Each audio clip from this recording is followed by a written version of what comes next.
We are finally back this weekend at Silverstone. MotoGP is racing again, and I'm very much looking forward to seeing some racing action again. It's been a long summer break, and we have had a little bit of silly season news in the last week with Franco Morbidelli being booted from Yamaha and Alex Rins coming in for 2024. But that has nothing to do with this weekend's racing action, so let's take a quick preview into what will happen in the UK this weekend. The weather this weekend at Silverstone is looking like it could be a bit mixed. I've seen a few weather reports that are suggesting that it might be wet, others saying it might be dry. They're all kind of suggesting that there will be a little bit of rain this weekend, but it's hard to say whether that will affect any on-track sessions for MotoGP or any of the other classes. So who knows what will happen? It will certainly keep the weekend interesting. The pole position in 2022 at the famous Silverstone circuit was taken by Johann Zarco. He set a 1 minute 57.767. He was followed on the front row of the grid by Maverick Viñales and Jack Miller.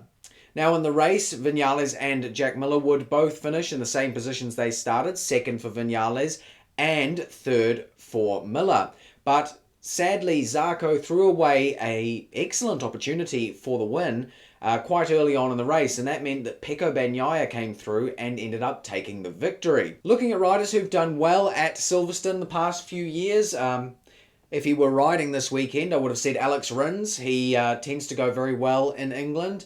The other one is Maverick Viñales, who has had an impressive history, really, at Silverstone. He took his second podium with Aprilia last year at the British circuit. Another one could be Jack Miller. Last couple of years have been good for him, but obviously he was on the Ducati for those past couple of years. He took fourth in 2021 and he took third, as I mentioned earlier, in 2022.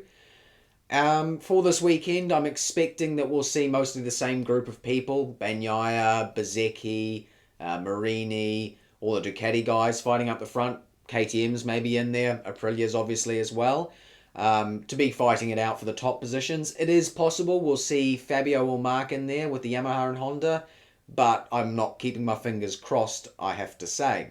Right, into my prediction. So I'm going to start off with Jorge Martin, who I think will take the sprint victory this weekend, starting off the second half of the season well. I'm not so confident about him possibly pushing for the feature race victory, but I think he'll be able to take the sprint or at least challenge for it, so we'll put him as the winner. My second prediction is that Maverick Viñales, I've talked about him a lot, so I might as well predict something about him, will take double podiums this weekend, one in the sprint and one in the race. Perhaps a bit risky given how Assen went, but I'm going to put some hope behind Maverick and we'll see what happens. And finally, to keep the championship interesting, I'm going to go against Bagnaia and say he's going to crash out in the feature so that we get that top closing up even more and we get a little bit more of a close battle for the title. Alright, that is the quick preview of this race weekend. I hope you enjoyed this video. If you did, like, subscribe, comment your predictions down below. I like reading them. Thank you very much for watching. I'll see you on Monday for the review of the race weekend. Goodbye.